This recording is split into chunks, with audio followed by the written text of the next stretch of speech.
buenos días, queridos radioescuchas. Estamos aquí como todos los días, miércoles, transmitiendo en vivo desde la cabina de Radio San Juan Diego en nuestro programa El Sínodo. Mi nombre es Asunción Olivares y estoy con mucho gusto nuevamente con ustedes en nuestro programa El Sínodo y nuestro tema que continuamos con él, el método prospectivo. Ya teníamos un par de días que no nos veíamos, pero estamos aquí nuevamente y con todo el gusto de siempre para transmitir este programa para todos ustedes. El día de hoy voy a iniciar de una manera diferente, voy a hacer una pequeña oración muy bonita que corresponde al día de hoy y que la quiero compartir con todos ustedes y bueno, es la siguiente.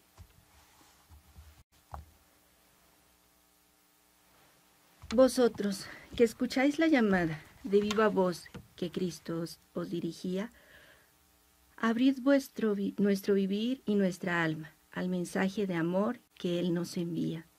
Vosotros, que invitados al banquete gustasteis el sabor del nuevo vino, llenad el vaso del amor que ofrece el sediento de Dios en su camino.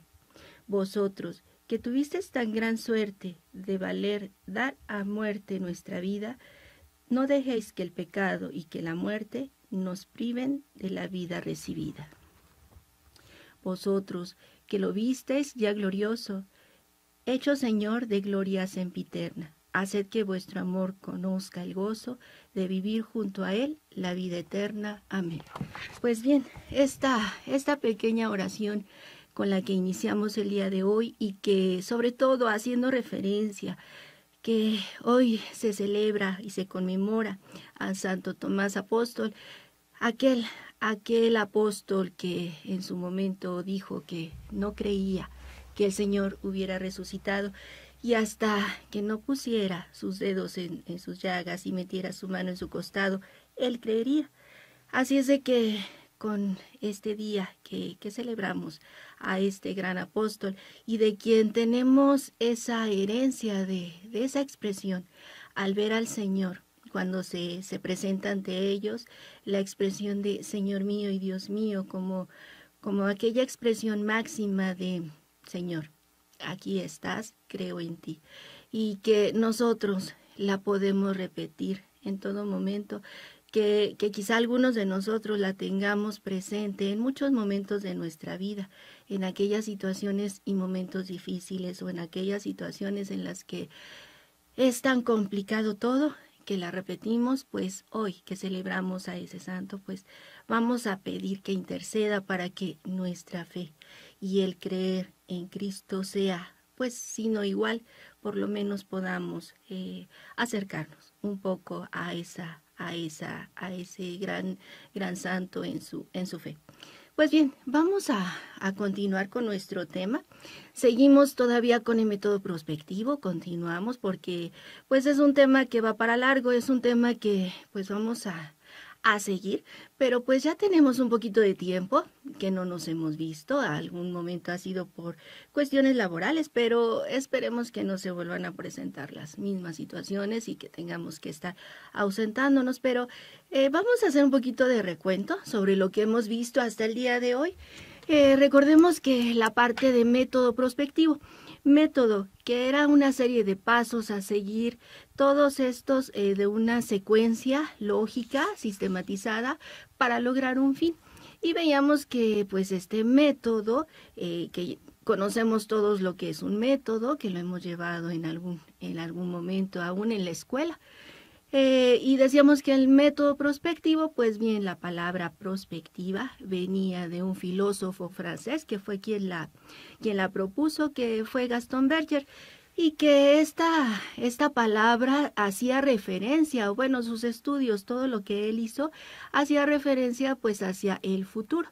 Entonces, él hizo muchos estudios y también publicó en varias revistas y también publicó algunos libros. Entonces, a él le debemos, a Gaston Berger, esta palabra de prospectiva. Posteriormente, decíamos que fue en Argentina, con Agustín Merello, quien ya llevó a cabo todo el estudio de esta prospectiva, pero lo llevó a la parte de la pastoral. Recordemos también que les he dicho que la parte de pastoral siempre hace referencia a lo que es el trabajo de la iglesia, es de trabajo en común. Algo que también tenemos que tomar muy en cuenta, que siempre este trabajo de pastoral siempre se lleva a cabo a través de la unidad, de la comunidad y de la espiritualidad en la comunión. Eso, aunque lo había repetido en programas anteriores, pero en esta ocasión pues lo menciono porque no había hecho tanta referencia en ello. Siempre que hay un trabajo pastoral, siempre debe haber esa espiritualidad en la comunión. Entonces decíamos que Agustín Merelo en Argentina empezó a hacer ciertos estudios, investigaciones para proponer entonces este trabajo pastoral basado en el método prospectivo. Hizo varios investigaciones, varios trabajos y los hizo en varias diócesis y también en algunos otros países.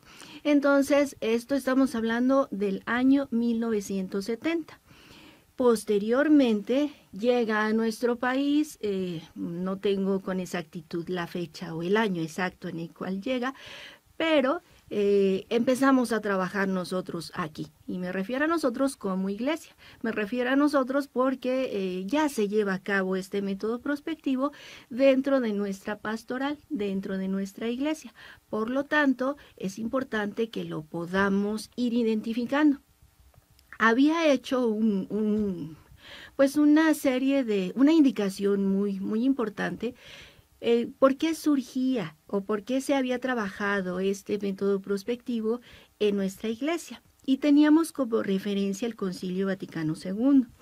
Habíamos dicho que la forma como se trabajó en este concilio, esa reforma que se propuso, esa manera diferente de trabajar en la pastoral de la iglesia, se propuso en este concilio. Por lo tanto, lo que dijo, bueno, son palabras mías, lo repito nuevamente, Agustín Merelo fue trabajar, llevar a cabo, adaptar este método para realizar o para llevar a cabo el fin que pretendía la Iglesia por motivo o como consecuencia del Concilio Vaticano II. Había hecho también una serie de historia de cómo se venía trabajando la parte del conocimiento de la teología, la parte de cómo era este saber, este conocer en la parte, todo lo relacionado con la iglesia, para que pudiéramos entender el cambio que a raíz del Concilio Vaticano II se da para entonces ver por qué este método prospectivo. Había hecho una serie de recuento histórico de cómo se había estructurado la forma del estudio de la teología y había dicho que primeramente, bueno, todo, si hacemos una línea del tiempo, todo se maneja por siglos. Había comentado que en los primeros siglos se llamaba a este estudio de la teología, pues la teología patrística, que es básicamente todos los tratados, estudios, investigaciones que hicieron en su momento los padres de la iglesia ya muy bien identificados y que aportaron muchísimo saber a nuestra iglesia. Entonces, para ellos, la exaltación de la Biblia era lo esencial, era lo más importante. También habíamos mencionado cuál era el tripié de la teología y decíamos que son 3 elementos. Uno, la Sagrada Escritura. El segundo, el magisterio de la iglesia y la tradición viva de la iglesia. Cómo estos elementos a través de todo este tiempo han formado o se han integrado para poder dar un conocimiento completo, un conocimiento total sobre la teología. Bien, también habíamos mencionado algunos de los padres más representativos en su momento de la patrística o de los padres de la iglesia. Y entre ellos recuerdo que había sido Orígenes. Después habíamos comentado que pasaba a una segunda etapa, la etapa de la monástica. Esta parte de la monástica que era exclusivo para ciertos personas o un reducido grupo de personas a quienes iba dirigido o a quienes se les permitía este conocimiento o este saber de teología, sobre teología. Y decíamos que básicamente se daba en los monasterios.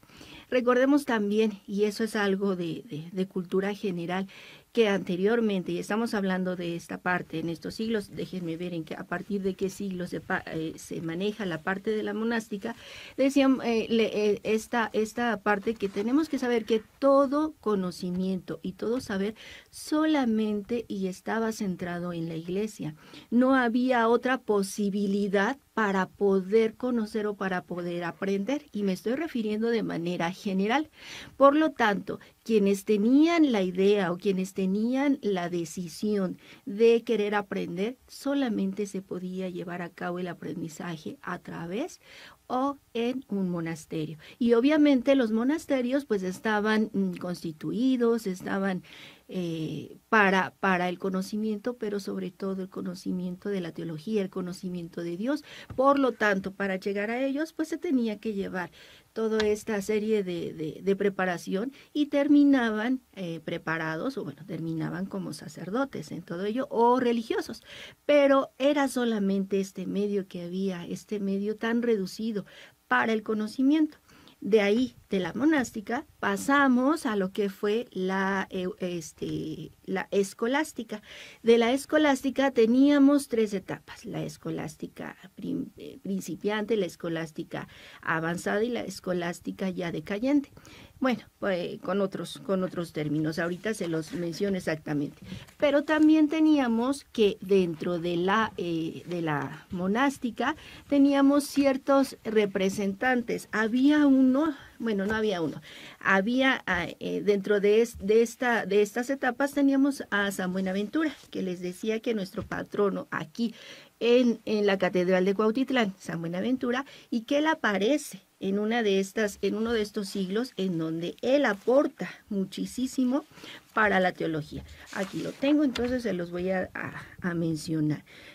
Tenemos dentro de lo que es la monástica a un autor representativo, pues fue Beda el Venerable. Y ya entonces, ahora sí, en la escolástica estamos hablando del siglo X al XII, y es la escolástica primitiva, como se le nombra así, y que una de sus características era la espiritualidad. También la espiritualidad era en la monástica, pero en la parte de la escolástica, aparte de lo que es la espiritualidad, y entonces surgen las primeras universidades. Una de ellas es en Francia, y también surge la Universidad de Salamanca, en España. Pues esta universidad, que es ya tan antigua, que es ya una universidad, pues estamos hablando del siglo X, como base, pudiéramos decir, como una referente para todas las universidades, pues con cuánta antigüedad, con cuánto tiempo han surgido y pues a lo que se han dedicado, al conocimiento. Ya veíamos que en esta parte de la escolástica se da ya el estudio, no es cierto, es desde la monástica donde empieza a darse un estudio sistematizado de la teología. Es entonces en la escolástica donde ya se sistematiza completamente y se lleva a cabo a través de un sistema, obviamente, valga la redundancia, para el estudio de la teología. También veíamos cómo estos cambios de pensamiento, estos cambios de manera de dirigirse en el conocimiento, cómo van cambiando. Decíamos que en la monástica se manejaba pues toda una estructura ya establecida y no se permitía un cambio.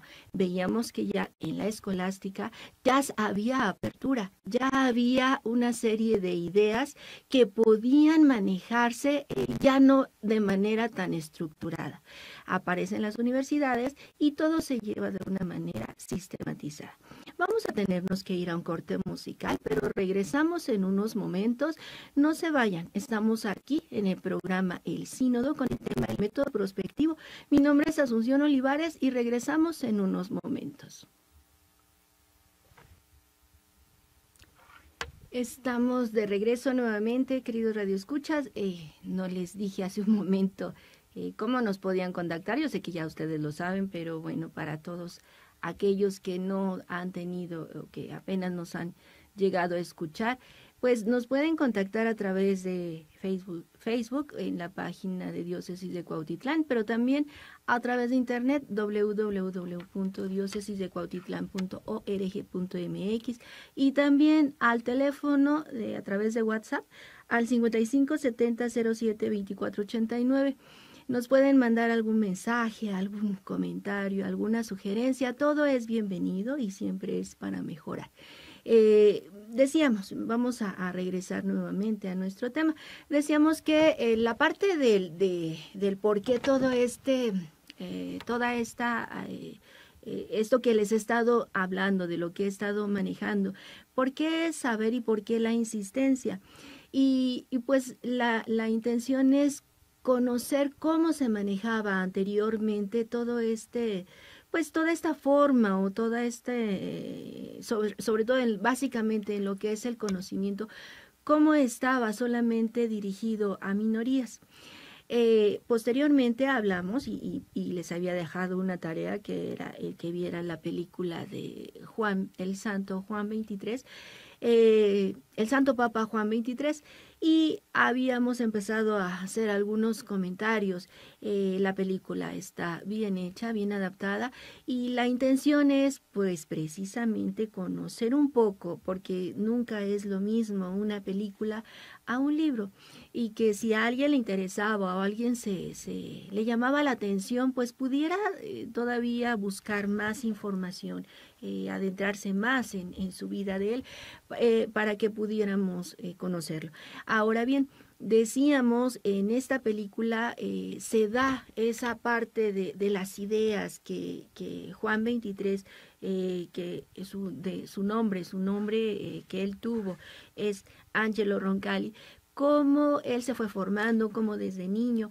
Algo interesante que podemos tener e identificar en todos los papas, así como San Juan Pablo II, cómo su vida, cómo todo lo que ellos son, toda la persona en sí de ellos, desde niños o desde jóvenes, está marcada su vida y ya es algo que los identifica, es algo que tienen tan especial y que es el Espíritu Santo el que siempre está en ellos. Podemos verlo también con Juan 23, cómo desde niño él siente el sufrimiento, cómo desde niño se preocupa por los demás, cómo desde niño está dispuesto a ayudar. La película, pues bueno, son dos partes. La primera nos habla pues sobre la vida de Juan 23, pues desde niño, como decide su tío, que es el que siempre lo está llevando a misa, y que los papás, entre que sí, que no, aunque es muy temprano, lo llevan, lo dejan ir. Y el tío, es el que intercede para que él se vaya a estudiar, para que él entre en el seminario, como desde una temprana edad en ese tiempo se podía entrar a estudiar o a prepararse pues en el seminario. Es como va pasando su vida, tiene dos amigos, uno es Matías y el otro es Nicola. Nicola es un referente para él porque Nicola es un chico que está siempre viendo, buscando, tiene ideas liberales, como lo pudiéramos mencionar ahorita o decirlo ahorita. Y Matías siempre está como más a la reserva, más en la parte de buscar siempre algún beneficio dentro de la misma iglesia. Pero Nicola no, Nicola es un chico que él puede meterse aún hasta en problemas, como lo menciona o se ve en la película, por esas ideas liberales, esas ideas que vienen o que llegan desde Francia, viendo que hay cambios, que en el mundo está cambiando y que esa es una parte y es un antecedente para que la iglesia también cambie. Algo que para Angelo Roncalli empieza también a surgirle cierta inquietud, la forma de pensar de Nicola, Posteriormente, bueno, ellos continúan, llegan a reprenderlos por encontrarle a Nicola cierta información, a él lo terminan sacando, pero lo que es Angelo y Matías continúan. Angelo se ordena antes que todos los demás, él pide una dispensa para ordenarse, me parece que es un año antes, y logra entonces así ya el sacerdocio lo mandan, él regresa a su lugar de origen, su lugar de origen que es Sotoilmonte. Él regresa en 1904 y él está a las, pues al servicio, podemos decirlo así, de uno de los obispos que es Ramini Tedeschi.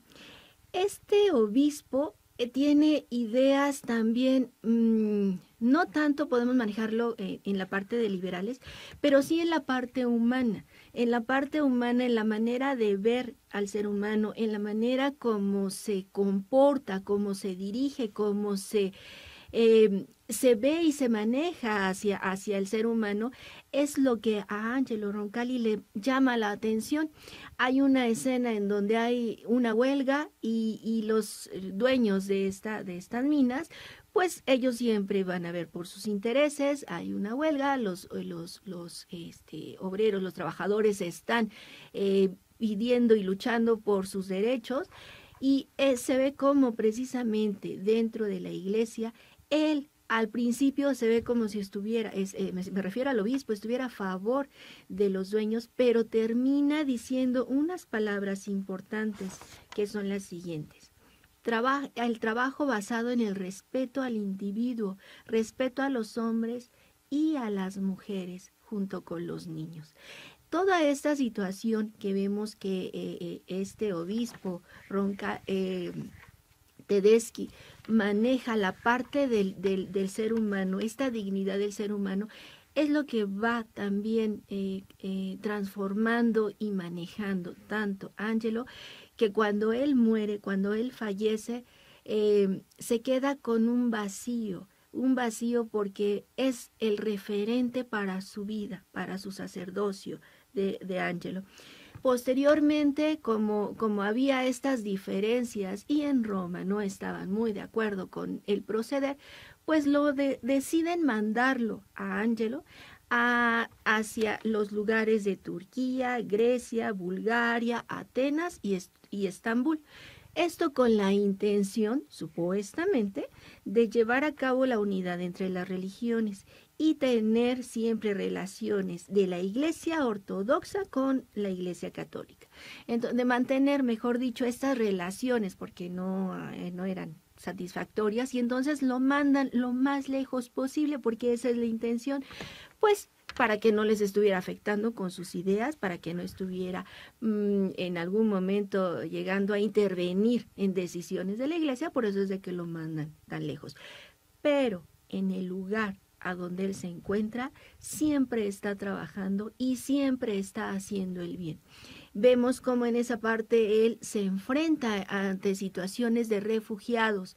Él siempre trabaja con ellos, él está siempre apoyándolos y vemos cómo entonces esto que aprendió de Tedeschi, pues viene a marcar su vida.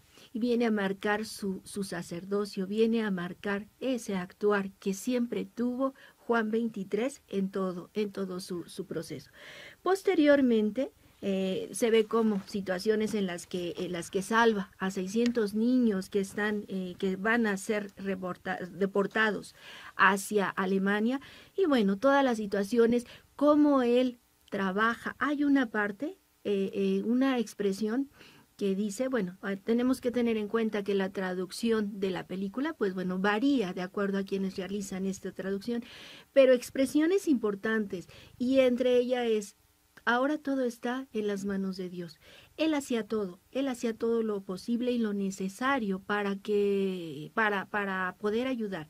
Pero cuando las situaciones ya se veían que ya no podía o ya estaba fuera de sus manos, pues siempre la confianza en Dios, siempre dejar a Dios su actuar. Y es algo que para nosotros también podemos tener situaciones difíciles, podemos tener situaciones extremadamente complicadas o algunas que ni siquiera sabemos que se puedan presentar, pero tener la confianza plena en Dios de que Él nos ayudará, de que Él intercederá por nosotros, pues es un buen ejemplo que nos dejó Juan 23 para dejar todo en las manos de Dios. Posteriormente, ya lo mandan como patriarca de Venecia, lo trasladan a Venecia en 1957. Él llega, está trabajando y todo, pero es en el año de 1958 cuando fallece Pío XII y entonces se hace el famoso cónclave, que sabemos que es este proceso para la elección de un papa. Se ve en esta película como todos los obispos son llamados, él llega y como él, así como San Juan Pablo II en su momento, y decía, ya espero, y creo que también el Papa Francisco actualmente, lo que decían es, espero que todo esto se acabe para que yo ya regrese a mi ciudad para seguir trabajando. ¿Y cuál es la sorpresa? Que no regresan a su ciudad porque son elegidos papas. Y así sucede con Juan 23. Y ahí es en donde empieza ya la segunda parte de esta gran película, en donde, ¿por qué? ¿Por qué es la elección? ¿Quiénes son los que determinan? Bueno, sabemos que en el conclave se determina que él fue, pero ¿por qué fue propuesto él? Pues vemos ahí que son estas personas quienes, los principales o los que se reunían, no sé cómo se le pueda nombrar, pero estas personas que siempre estaban entre tomando decisiones, entre aconsejando al Papa, y dicen, así es muy clara la expresión, que pues quieren un Papa transitorio. Juan 23, que ya es una persona grande, perdón, en ese momento no es todavía Juan 23, Angelo Roncalli, que es ya un sacerdote ya grande, probablemente no va a durar mucho y por eso es de que dicen que puede ser una buena opción para ser Papa. A final de cuentas, en el cónclave sí termina él siendo elegido y algo y unas palabras que dice Matías, Roncalli dejará su huella en la iglesia. Y así es como el 25 de octubre, después de 4 días de 1958, es elegido el Papa y su nombre que él determina es Juan 23. Por varios motivos. Uno, ¿por qué elige el nombre de Juan? Juan porque así se llamaba su papá, porque así se llamaba su abuelo y también porque así era el nombre de la parroquia donde fue él bautizado. Y también porque dice que todos los papas anteriores llamados Juan, pues su papado había sido muy breve y él sabía que su papado iba a ser también muy breve. Por eso elige el nombre de Juan. Y el número que le correspondía era 23.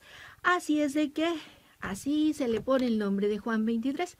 Les había comentado anteriormente que tuve la oportunidad y la dicha de estar en el Vaticano en el año 2013, y en ese año estaban siendo, ya eran beatos Juan 23 y Juan Pablo II. Cuando son beatos, los restos de los que están ya en proceso de canonización son expuestos en la capilla de San Pedro, en la basílica de San Pedro en Roma, porque al año siguiente, 2014, iban a ser ya canonizados. Por lo tanto, los restos son expuestos. Recuerdo haber visto a Juan 23 de lejos. Él sí estaba expuesto, quien no estaba expuesto eran los restos de Juan Pablo II, y les mencionaba que probablemente por la cercanía, Juan Pablo II murió en 2005 y estoy hablando del año 2013. Pues bien, al año siguiente, 2014, fueron canonizados. No sé, desconozco cómo estén o en dónde están el cuerpo ahorita en la Basílica de San Pedro en Roma, pero debe de estar en un lugar, en el mismo lugar probablemente, o en un lugar especial para San Juan 23. Entonces, vamos a continuar. Aquí hay otra frase importante. en la cual se dice que fue el papa de los sufrientes, de los marginados, de los abandonados. Sí les había dicho que se le nombra el papa bueno, por toda su manera, por toda su forma de actuar, por toda la bondad que él tenía, por toda su manera de ser. Así se le nombró y así se le conoce, lo conocen muchas personas. Pero pues como siempre, ¿verdad? Vamos a tener que llegar al final de nuestro programa. No me queda más que decirles que nos vamos a seguir viendo aquí los días miércoles en vivo. Esperemos en Dios que así sea. Mi nombre es Asunción Olivares y recuerden que estamos aquí en Radio San Juan Diego, en la cabina de Radio San Juan Diego, en la diócesis de Cuautitlán, y esperamos que nos veamos el siguiente miércoles. Para todos les deseo que pasen una muy bonita tarde. Hasta luego.